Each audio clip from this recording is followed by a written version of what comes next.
السلام عليكم ورحمة الله وبركاته. مرحبا بكم إخوان في فيديو جديد على قناة ومدونة كيك حمزة. هذا الفيديو سنقوم بشرح طريقة تشغيل برامج الويندوز على نظام الماك. كما نعلم فلا يمكن تشغيل برامج الويندوز في نظام الماك، ولكن هناك عدة طرق يمكننا تشغيل هذه البرامج، وسنذكر اليوم أشهر وأفضل طريقة لتشغيل هذه البرامج في جهاز الماك. أول شيء إخوان سنقوم بالذهاب إلى هذا الموقع، سأترك لكم جميع الروابط أسفل هذا الفيديو. ثم سنقومون بتحميل هذا البرنامج. نعم، اسم البرنامج وهو واين كما نشاهد هنا.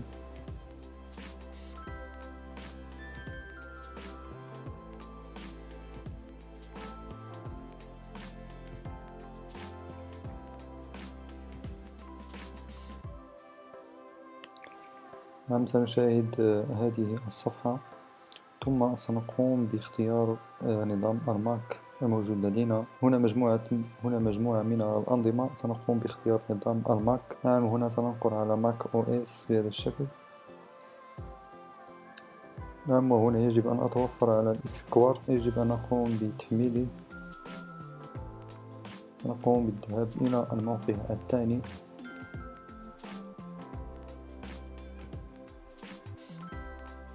نعم إخوان، فبعد تسطيب هذا الإكس كوارتز كما نشاهد هنا، سنقوم بالنقر عليه ثم تحميل البرنامج الأول.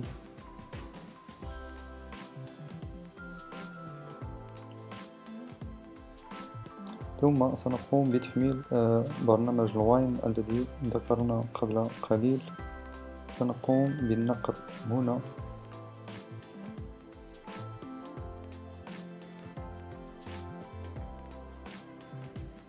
نعم، سننقر هنا في هذا اللينك. نعم، سأترك لكم رابط اللينك، يعني سأترك لكم رابط مباشر لتحميل هذه البرامج. ثم نختار هنا Install for WinStable. نقوم بحذف هذا الخيار. نعم، كما نرى فسيكون البرنامج على امتداد PKG.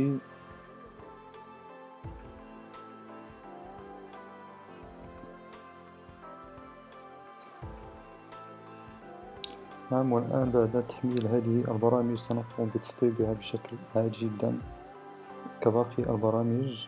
على سبيل المثال هذا هو البرنامج، فقط تنقر عليه ثم Continue ثم Continue ثم Install. بهذا الشكل تقوم بالباسورد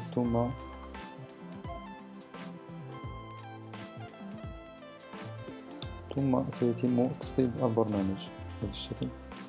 Close. ثم ستجد البرنامج هنا في Applications. تقوم بالذهاب إلى Applications ثم ستجد البرنامج. الآن على سبيل المثال فقد قمت بتحميل هذا الملف، وهو خاص ببرنامج في الويندوز، برنامج معروف في اختراقات الواي فاي، وهو برنامج الروتر سكان.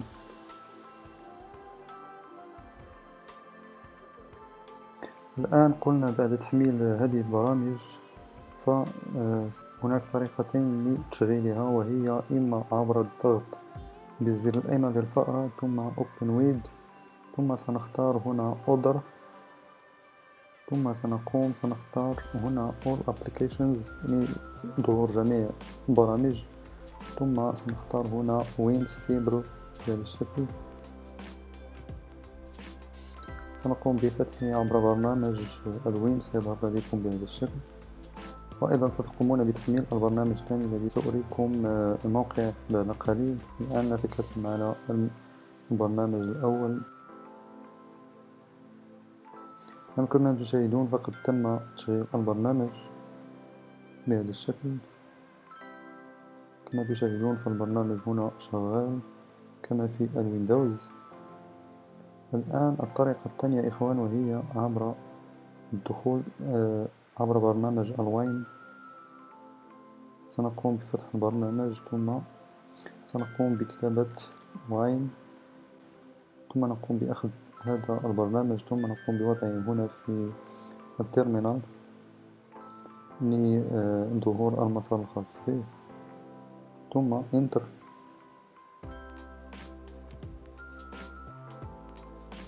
سيتم الآن تشغيل البرنامج. كما نلاحظ نفس الشيء.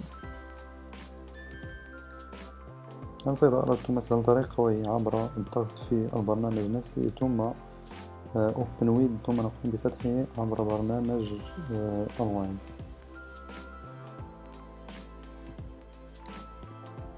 وأيضا هنا أريد أن أشير إلى شيء إخوان، وهو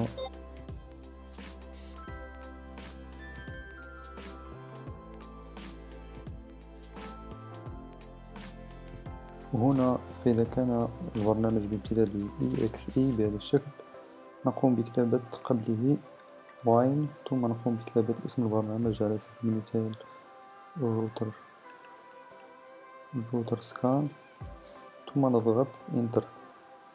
إذا كان البرنامج بامتداد MSI بهذا الشكل سنقوم بأخذ هذه الجملة وهي واين MSI EXEC/I نقوم بنسخها هكذا. إذا كان البرنامج بامتداد MSI سنقوم بأخذ هذه الجملة من واين إلى حرف I ثم نقوم بوضعها، ثم نقوم بنسخ مسار البرنامج مرة أخرى، نقوم بأخذه ووضعه في التيرمينال ثم Enter. لدينا البرنامج الثاني من الواين وهو كما تلاحظون فهذا هو الروتر سكان. لمن لا يعرفه برنامج خاص بنظام الويندوز.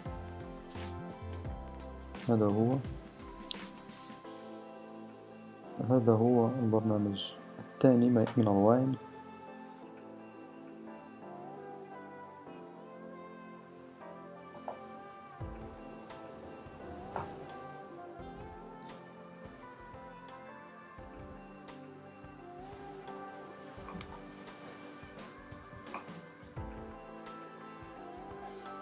هذه الواجهة تقوم باختيار الإصدار الذي يناسب الجهاز الخاص بك. مثلا في الموهافي أو الهاي سيرا تقوم باختيار الإصدار 4.0.1 وهذا الإصدار خاص بالمطورين، ولكن أنت فقط ستقوم باختيار الواين بوتلر ستيبل، اختار هنا ستيبل ثم تنقر عليه ثم داونلود. يتم تحميل البرنامج ثم تقوم تستخدمه على الحاسوب بشكل عادي كالبرامج الأخرى ثم سيظهر بهذا الشكل. نعم، تضغط هنا OK ثم سيظهر لديك بهذا الشكل. في خانة الداونلود لديك هنا الفايرفوكس، يمكن أن تقوم بتسطيب فايرفوكس أو انترنت اكسبلورر أو سفاري أيضا موجود هنا. يمكنك تسطيب الانترنت اكسبلورر عبر الضغط على انستول. وهنا الخاص بالبيزنس، يعني هذه البرامج إذا أردت أن تقوم بتحميلها على حاسوبك عبر الذهاب إلى خانة الداونلود. ولكن إذا كنا نريد أن نبحث عن برنامج موجود لدينا هنا في الحاسوب سنقوم باختيار On My Mac بهذا الشكل. نعم، أول شيء نقوم بالذهاب إلى Advanced ثم نختار هنا في System Version، نختار هنا على سبيل المثال 7 أي ويندوز 7. نعم، والآن نترك هذه الخانة هكذا ثم سنقوم بالذهاب إلى نفس البرنامج ثم سنقوم بالنقر مرة أخرى بزر الأيمن الفأرة ثم Other مرة أخرى ثم مرة أخرى أيضا All Applications ثم هذه المرة سنختار البرنامج الثاني وهو واين بوتلر ثم نقوم عليه مرتين وسيظهر لدينا هنا المسار الخاص بالبرنامج كما نشاهد هنا. أو يمكنك فقط الضغط ب Select File ثم نقوم باختيار الفايل الذي ترغب فيه هكذا ثم تختاره بهذا الشكل كما نشاهد، فيظهر هنا المسار الخاص به. هنا في نعم، هنا تتركه كما هو.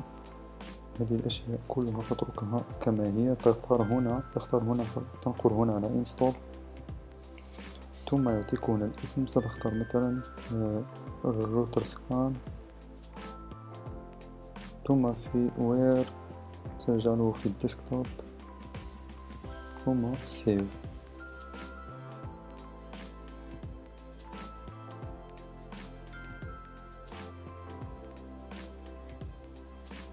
ننتظر قليلا فقط، ثم سيظهر البرنامج كما نشاهد. قد تم ظهور البرنامج مرة أخرى والبرنامج شغال. يمكنكم أيضا تسطيب برامج الخاصة بالويندوز بنفس الطريقة. سنقوم بتجربة برنامج آخر.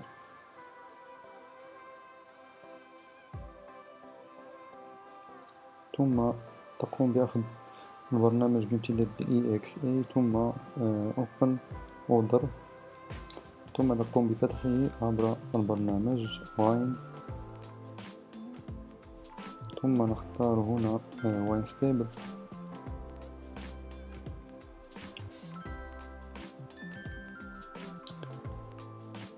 سنقوم الآن بفتح مرة أخرى برنامج الواين،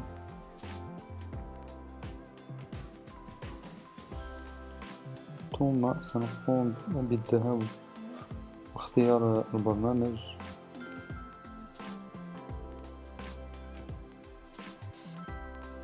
فكما نشاهد هنا البرنامج بامتداد MSI كما قلت قبل قليل. إذن سنقوم بأخذ هذا الكود أو هذه الكلمة wine MSI exec/i بهذا الشكل، ثم نقوم بأخذ البرنامج مرة أخرى، ثم وضعه هنا في تيرمينال لتحديد المسار كما نشاهد، ثم انتر. وسيتم ظهور طريقة التسطيب كما هو معروف في الويندوز.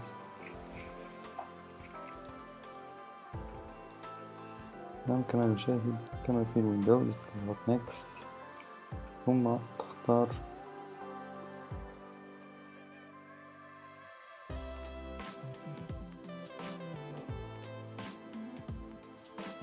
ثم register، ثم finish كما نشاهد، ثم سيظهر لديك البرنامج بهذا الشكل.